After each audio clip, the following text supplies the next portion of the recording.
আমাদের নবী সাল্লাল্লাহু আলাইহি ওয়াসাল্লাম তার মেয়ে ফাতিমা রাদিয়াল্লাহু আনহাকে বলছেন, হে ফাতিমা, হে আমার কলিজার টুকরা মেয়ে, হে আমার কলিজার টুকরা মেয়ে, তুমি শোনো, পৃথিবীতে আমার কাছে যা চাওয়ার তুমি চেয়ে নাও, পরকালে আমি তোমার কোনো হেল্প করতে পারছি না। অথচ আমরা জানি নবী সাল্লাল্লাহু আলাইহি ওয়াসাল্লাম সবার জন্য কি করবেন? সুপারিশ করবেন, সেটা অন্য বিষয়। তোমাকে তোমার হিসাব একাই দিতে হবে, নবী সাল্লাল্লাহু আলাইহি ওয়াসাল্লাম এটা বলছেন। একদিন তিনি বাসায় ঢুকলেন, দেখছেন আয়েশা রাদিয়াল্লাহু আনহা কান্নাকাটি করছে। আয়েশা, আর বলে রাখি, আয়েশা রাদিয়াল্লাহু আনহা সম্পর্কে আমাদের নবীজি বলেছেন, তাকে প্রশ্ন করা হচ্ছে, আপনি পৃথিবীতে সবচেয়ে বেশি কাকে ভালোবাসেন? তিনি বলছেন আয়েশাকে। তারপরে কাকে ভালোবাসেন? আবু বকর। তারপর কাকে ভালোবাসেন? ওমর।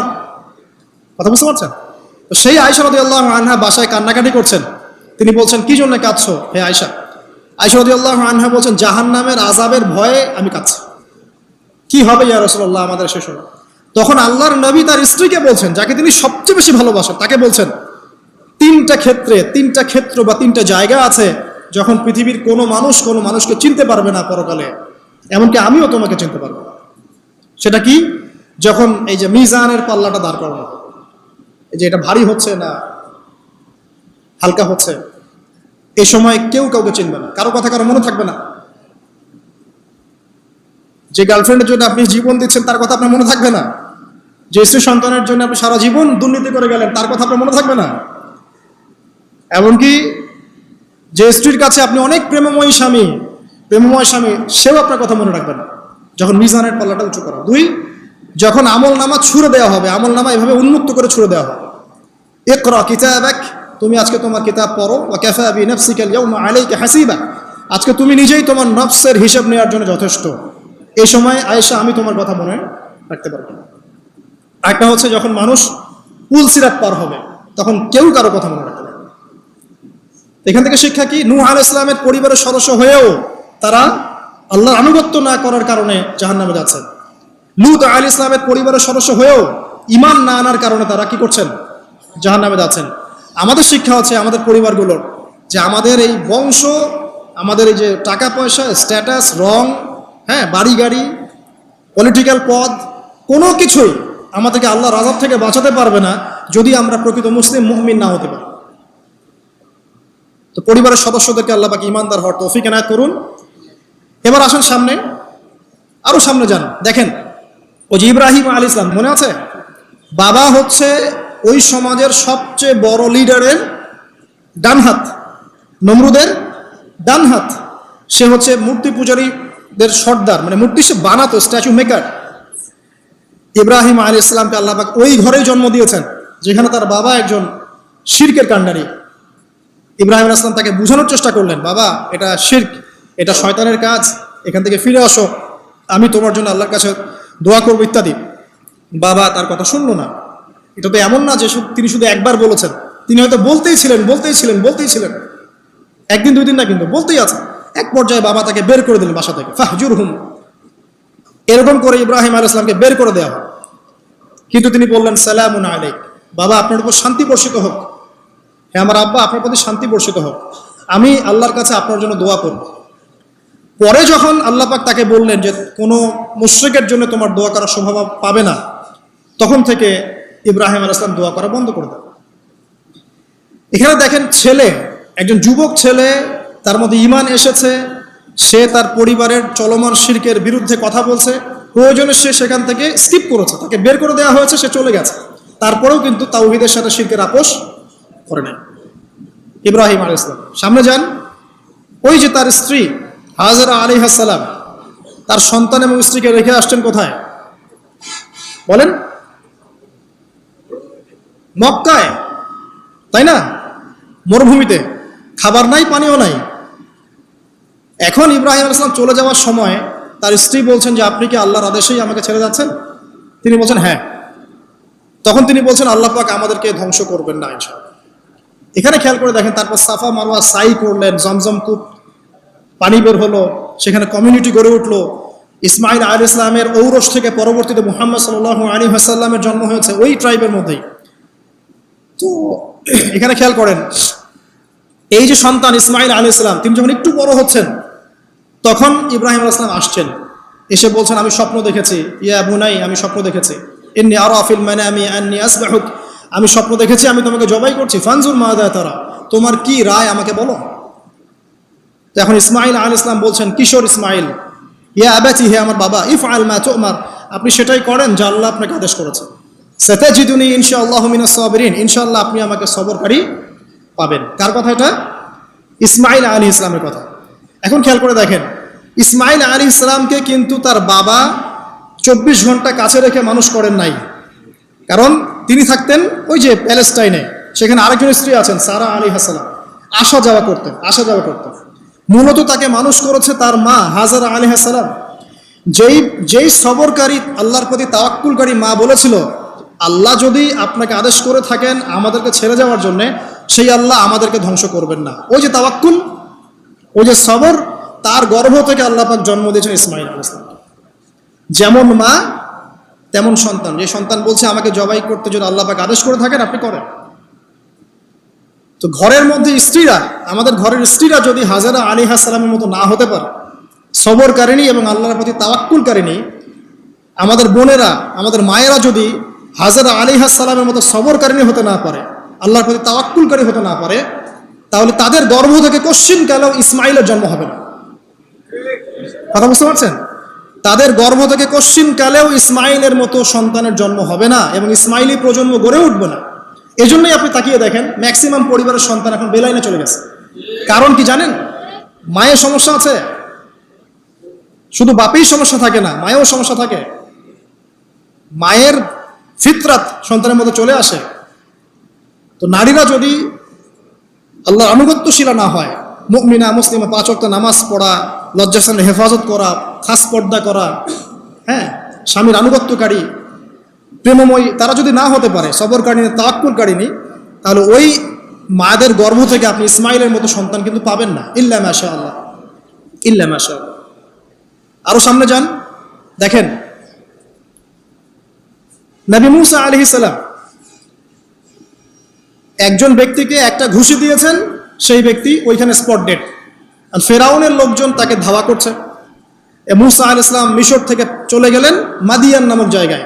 মাদিয়ানে আরেকজন নবী আছেন, তার নাম হচ্ছে শুআয়ব আলাইহিস সালাম। সেখানে গিয়ে তিনি গাছের নিচে বসে আছেন। দেখলেন দুজন মেয়ে দূরে দাঁড়িয়ে আছে, পানি নেয়ার মতো চান্স পাচ্ছে না। ওই কওমের লোকজনের শক্তি বেশি, তো তিনি একটু শক্তিশালী ছিলেন মুসা আলাইহিস সালাম। তিনি গেলেন, গিয়ে শক্তি খাটিয়ে ওদেরকে পানির ব্যবস্থা করে দিলেন। দিয়ে আবার সেই গাছের এখানে এসে বসলেন, বসে আল্লাহর কাছে দোয়া করছেন, রব্বি, হে আমার রব, লিমা আনজালতা ইলাইয়া মিন খাইরিন ফাকির। এখানে কিন্তু তার কোনো গৃহ নাই, থাকার জায়গা নেই, খাবার কিছু নাই, কোনো পরিচিত কেউ নাই, একদম নিঃস্ব শূন্য হাতে হাত উঁচু করে আল্লাহর কাছে বলছেন, রব্বি ইন্নী লিমা আনজালতা ইলাইয়া মিন খাইরিন ফাকির। হে আল্লাহ, আপনি আমার উপর যে অনুগ্রহটা বর্ষণ করবেন, আমি এর জন্য ভিখারি হয়ে বসে আছি। এবার আল্লাহ পাক ওই একটা মেয়েকে পাঠালেন। ওই মেয়েটা আসলো লাজুক ভঙ্গিতে, লজ্জাশীলতা, চোখ নিচু করে। এই যে এখনকার এই যে ব্লাউজ ছাড়া শাড়ি পরা জেনারেশন না, এরা চক্ষু নিচু করে আসলেন। এই হাঁটাটাকে আল্লাহ পাক প্রশংসা করেছেন। সে লজ্জাশীলতার সাথে হেঁটে আসলো, এসে মুসা আলাইহিস সালামের সামনে দাঁড়িয়ে চক্ষু নিচু করে বলল যে আমার বাবা আপনাকে ডাকছেন, আমার বাবা আপনাকে ডাকছেন। এই লজ্জাশীলতা মেয়েদের মধ্যে কোথায় পাবেন এখন? একটা হাদিস আছে, যখন তোমার মধ্যে লজ্জা থাকবে না, তোমার দ্বারা যে কোনো পাপ করা সম্ভব। হাদিস আছে, যে কোনো পাপ করা সম্ভব। বিকিনি পরেও কয়দিন পর ঘুরবে এরা, আমি বলে দিচ্ছি, দেখে নিন ইনশাআল্লাহ। এবং এই আন্দোলন করতে করতে এক পর্যায়ে এমন একটা অবস্থা হবে, দেখবেন যে ওটা পরেও রাস্তায় ঘুরছে। মানে ওরা দেশটাকে ওই আমেরিকান এবং ব্রিটেনদের পশ্চিমা সংস্কৃতির রঙে সাজাতে চায়। আর এই নোংরা অসভ্যতার নাম দিয়েছে প্রগতিশীলতা। শয়তান অনেক বেশি প্রগতিশীল ছিল এবং এখনো আছেও। ওই মেয়ের হেঁটে আসাটাকে আল্লাহ পাক প্রশংসা করছেন। আসার পরে তিনি যখন বলছেন আমার বাবা আপনাকে ডাকছেন, তিনি গেলেন, তখন ওই শুআয়ব আলাইহিস সালাম বলছেন যে আমার এই দুই মেয়ের মধ্যে একজনকে আমি তোমার সাথে বিয়ে দিতে চাই। মুসা আলাইহিস সালাম সেখানে বিয়ে করলেন। শর্ত হচ্ছে 8 থেকে 10 বছর তাকে তার ফার্মে চাকরি করতে হবে, কৃষিকাজ মানে গবাদি পশুর, এখানে 8 থেকে 10 বছর তাকে সার্ভিস দিতে হবে, এটাই মোহর। তো এটা আমি এখন বুঝি যে মূসা আলাইহিস সালামকে আল্লাহ পাক এই যে রাখালির কাজ করিয়েছেন কেন জানেন? কারণ এই কাজগুলো মানুষের ধৈর্য বাড়ায়। মূসা আলাইহিস সালামকে পরে আল্লাহ পাক বড় একটা দায়িত্ব দিবেন, এই কারণে তাকে ট্রেনিং দিচ্ছেন এখানে। তাকে আরো বড় একটা জাতিকে সামলাতে হবে যারা আরো অনেক বেশি উদ্ধত, অনেক বেশি গবাদি পশুর মতো। তারা কারা? ওই যে বনু ইসরাইল। চোখের সামনে দেখলো আল্লাহ পাক ফিরআউনকে ডুবিয়ে দিলেন, তারপর 40 দিনের মধ্যে আবার শিরিক করা শুরু করে দিল। আমাদের নবী মুহাম্মদ সাল্লাল্লাহু আলাইহি সাল্লামকে একজন কষ্ট দিয়েছিল, তো কষ্টটা এত ডাইরেক্ট দিয়েছে, এসে বলেছে আপনি ইনসাফ করেন, হে মুহাম্মদ সাল্লাল্লাহু আলাইহি ওয়াসাল্লাম, আপনি ইনসাফ করেন, আপনি ইনসাফ করছেন না। তো সাহাবীদের চোখ মুখ লাল হয়ে গেল যে এত বড় কথা নবীকে বলে। তখন নবী সাল্লাল্লাহু আলাইহি ওয়াসাল্লাম বলছেন, দাঁড়াও, আমার ভাই মূসাকে তার কওম আরো অনেক বেশি কষ্ট দিয়েছে। মানে মূসা আলাইহিস সালামের কষ্টের কথা চিন্তা করে আমাদের নবী সান্ত্বনা নিচ্ছেন, এটা তো কিছুই না। মূসা আলাইহিস সালামকে তার কওম আর অনেক বেশি কষ্ট দিয়েছে। তো এই কওমকে সঠিক পথে চালানোর জন্য আল্লাহ পাক 8 বছর তাকে রাখালি করিয়েছেন। আপনারা জানেন কিনা জানি না যে বেশিরভাগ নবী কিন্তু কৃষিকাজ করেছেন, এটা জানেন? তো যারা কৃষিকাজ করছেন আপনারা এখানে নিজেকে হীনমন্যতায় ভোগার, ছোট মনে করার কোনো সুযোগ নাই। আপনি একটা নোবেল প্রফেশনের মধ্যে আছেন, খাঁটি প্রফেশনের মধ্যে আছেন, ঠিক আছে? তো দেখেন, এবার মূসা আলাইহিস সালাম একজন ভালো গার্ডিয়ান পেলেন, তার নাম শুআয়ব আলাইহিস সালাম। সেখানে বাড়ি পেলেন, সেখানকার জামাই, তিনি চাকরি করছেন, মানে তার সবকিছুই অনুকূলে। ওই যে দোয়া কিন্তু কবুল হয়ে গেল। সতী পুত পবিত্র একটা মেয়ে আল্লাহ পাক তাকে দিয়ে দিলেন। কারণ মূসা আলাইহিস সালাম ছিলেন অনেস্ট, মূসা আলাইহিস সালাম ছিলেন একটা সৎ ব্যক্তি, অনেস্ট, যিনি কখনো অশ্লীল কোনো পথে পা বাড়ান নাই। ঠিক তেমন একজন মেয়েকে আল্লাহ পাক তার জীবন সঙ্গিনী করে দিলেন। তাই আমাদের শিক্ষা হচ্ছে, আমরা যদি নিজেদেরকে পবিত্র রাখতে পারি, তোমাদেরকে বলছি, ইনশাআল্লাহ তুমি তোমার জীবনে পুত পবিত্র নেককার স্ত্রী পাবে। কিন্তু তোমরা যদি এখনকার এইসব প্রলোভনে পড়ে যে না, মদ, পর্ন, হাবিজাবি সবকিছুর মধ্যে ঢুকে যাও, মাদক ইত্যাদির মধ্যে, পুত পবিত্র নারী আসবে না। দেখবা যে এমন নারী তোমার জীবনে আসছে যে নিজেও পবিত্র না। কিফাউন কিরাম, আল্লাহ পাক ব্যালেন্স করেন সবসময়, ইল্লা মাশাআল্লাহ। শুধু তাই নয়, শুআয়ব আলাইহিস সালামের মতো একজন গার্ডিয়ান তিনি পেলেন, যিনি তাকে দ্বীনের পথে হেল্প করলেন। পরবর্তীতে মূসা আলাইহিস সালাম নবী হলেন। এখান থেকে একটা প্রমাণ আছে, দলিল, সেটা হলো বাড়ির গার্ডিয়ান যদি দিনদার হয়, শুআয়ব আলাইহিস সালামের মতো সাপোর্টিং হয়, পরিবারবর্গকে দ্বীনের জন্য সাপোর্ট করছে, সেই পরিবারের মধ্যে শান্তি আসবে ইনশাআল্লাহ। এবং সেই পরিবারের যুবকরা সৌভাগ্যবান, যুবতীরাও সৌভাগ্যবান, সেই পরিবারের সন্তান সন্ততিরা সৌভাগ্যবান। তাই পরিবারের গার্ডিয়ান যারা আছেন, আজকের খুতবা শুনছেন, আপনারা সাপোর্টিভ হন, পরিবারকে দ্বীনের ক্ষেত্রে সাপোর্ট দেন, একটা ভালো প্যারেন্টিং করেন, মানে সন্তানদেরকে সুন্দর প্যারেন্টিংসের মধ্যে নিয়ে আসেন। আসুন সামনে যাই, এবার একটু কনক্লুশনের দিকে যাচ্ছে, আসেন। তো কোরআনের পরতে পরতে এরকম দলিল আছে। আরো দেখবেন, ইয়াকুব আলাইহিস সালাম মৃত্যুবরণ করছেন, সন্তানদেরকে ডেকে বলছেন যে আমার পরে তোমরা কার ইবাদত করবে। মানে তিনি কনসিয়াস যে আমার পরে বাচ্চা কাচ্চারা আবার যেন বিভ্রান্ত হয়ে না যায়, তোমরা কার ইবাদত করবে, ডেকে বলছেন। আর আমরা ওই সময় ডেকে বলতাম যে আমার ব্যাংকেরে 10 কোটি টাকা আছে, 1 কোটি ওকে দিস, আর 1 কোটি ওকে দিস, হ্যাঁ, আমার জমি জমা এগুলা আছে, ওকে এটা দিস, ওকে এটা দিস। উনি ডেকে বলছেন তোমরা আমার পর কার ইবাদত করবে। সন্তানরা বলছে আমরা এক আল্লাহর ইবাদত করব, যার ইবাদত আপনি করেছেন, আপনার পিতাও করেছেন। সচেতন গার্ডিয়ান। সামনে যান, আপনি দেখবেন ইউসুফ আলাইহিস সালাম, যিনি যে জেলখানায় বন্দী হলেন, পরে মিশরের খাদ্যমন্ত্রীর দায়িত্ব পেলেন, তার বাবা ইয়াকুব আলাইহিস সালাম কাঁদতে কাঁদতে চোখ অন্ধ হয়ে গেল। দেখেন, যখন ইউসুফ আলাইহিস সালাম তার ভাইদেরকে বললেন এই যে রুমালটা, এই রুমালটা নিয়ে যাও, আমার বাবার চোখের উপরে দিবে, ইনশাল্লাহ সে দৃষ্টিশক্তি ফিরে পাবে। এটা পড়েন নাই মনে হয়, সূরা ইউসুফের মধ্যে আছে। এই রুমালটা যখন আমার বাবার চোখের উপর দিবে, তখন সে তার দৃষ্টিশক্তি ফিরে পাবে।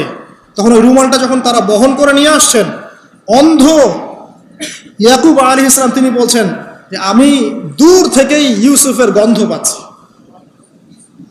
সূরা ইউসুফ আর জুলাইখার প্রেম কাহিনী নয়। সূরা ইউসুফ হচ্ছে তার পিতা ইয়াকুব আলাইহিস সালাম এবং এই যে তার ছেলে ইউসুফ আলাইহিস সালাম, তাদের মধ্যে ভালোবাসার কাহিনী। এটা ভালো করে পড়েন, ভালো করে বুঝবেন। এখানে পিতার সন্তানের ভালোবাসাকে বোঝানো হয়েছে। এত ভালোবাসেন তিনি সন্তানকে। এখান থেকে শিক্ষা কি? শিক্ষা হচ্ছে পিতাদেরকে, সন্তানদেরকে ভালোবাসতে হবে, আদর করতে হবে, কাছে থেকে বোঝাতে হবে। সবসময় শাসনের লাঠি ঘোরানো যাবে না। সন্তান যদি হোঁচট খায় তার হাতটা ধরতে হবে, ধরে বলবে, বাবা কি হয়েছে, আমি তো তোমার সাথে আছি। মা কি হয়েছে, হতাশ কেন হচ্ছে, আমি তোমার সাথে আছি। একটা রেজাল্ট খারাপ হচ্ছে তো কি হয়েছে, আমি তোমার সাথে আছি। বাবা নামাজ পড়ো, বাবা কোরআন তেলাওয়াত করো, আল্লাহকে ডাকো, আল্লাহ তোমার সাথে আছে। ওকে কনফিডেন্স দিতে হবে। যখন পিছন থেকে সন্তানরা কনফিডেন্স পাবে, এই সন্তানরা বড় হয়ে আত্মবিশ্বাসী হবে। আর পিছন থেকে যখন আপনি তাকে সবসময় শাসন করতে থাকবেন, জুলুম করতে থাকবেন, এ বড় হয়ে আপনাকে বৃদ্ধাশ্রমে পাঠাবে না তো কোথায় পাঠাবে? সন্তানকে ভালোবাসতে হবে। এটা বলে রাখি, এখানে দেশে আবার 30টা বৃদ্ধাশ্রমও আছে। ইসলামে বৃদ্ধাশ্রমের কোনো জায়গা নাই।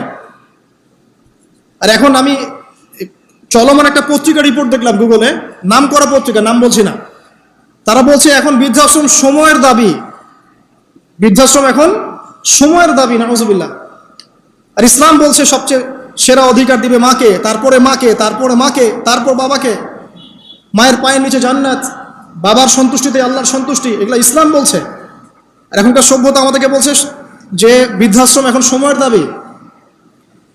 ইউসুফ আলাইহিস সালামকে যেভাবে ভালোবাসতেন তার বাবা, সন্তানকে ভালোবাসো। আমাদের নবী মুহাম্মদ সাল্লাল্লাহু আলাইহি সাল্লাম মানুষকে যত ভালোবাসতেন, এর কারণ কি জানেন? ছোটবেলা থেকেই তাকে খুব ভালোবাসা দিয়ে মানুষ করা হয়েছে। তার মা তাকে ভালোবাসতেন, তার দুধ মা তাকে ভালোবাসতেন, তার দাদা আব্দুল মুত্তালিব তাকে সাথে করে নিয়ে ঘুরতেন, কাবার সামনে বসাতেন, বসিয়ে বলতেন তার নাম হচ্ছে মুহাম্মদ, প্রশংসিত। এই নামটা তখন আরবে কেউ রাখতো না।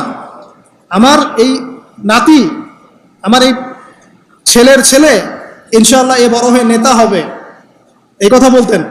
তাকে আত্মবিশ্বাস দিতেন। এমনকি তার দাদার ইন্তেকালের পর তার চাচা আবু তালেব মুসলিম না হয়েও সুদীর্ঘ সময় পর্যন্ত ভাতিজাকে সাপোর্ট দিয়েছেন। এই সাপোর্ট দেয়, কনফিডেন্স, এগুলো খুব ইম্পর্টেন্ট। এগুলোর ঘাটতি যখন হবে তখন এই যুব সমাজ পরিবারের সদস্যরা ফেড আপ হয়ে যাবে, মানসিক কষ্টে ভুগবে, মাদকের কাছে যাবে, অন্য একটা মেয়ের কাছে যাবে, পণে যাবে, আপনার মিউজিক্যাল ইনস্ট্রুমেন্টের কাছে যাবে। ঠিক আছে, আমরা শেষ করছি। এখান থেকে একটা শিক্ষা হচ্ছে যে আমাদের পরিবারের সদস্যদেরকে ভালোবাসা এবং তাদের প্রতি কনফিডেন্স দেয়া, তাদেরকে আল্লাহর পথে চলতে সাহায্য করা। ইনশাআল্লাহ দেখবেন যে তারা আপনাকে সম্মান করবে, আপনাকে একজন বন্ধু মনে করবে, যে না আমার পাশে কেউ আছে, আমি একা নই, এমনটা ফিল করবে। এটা খুব ইম্পর্টেন্ট।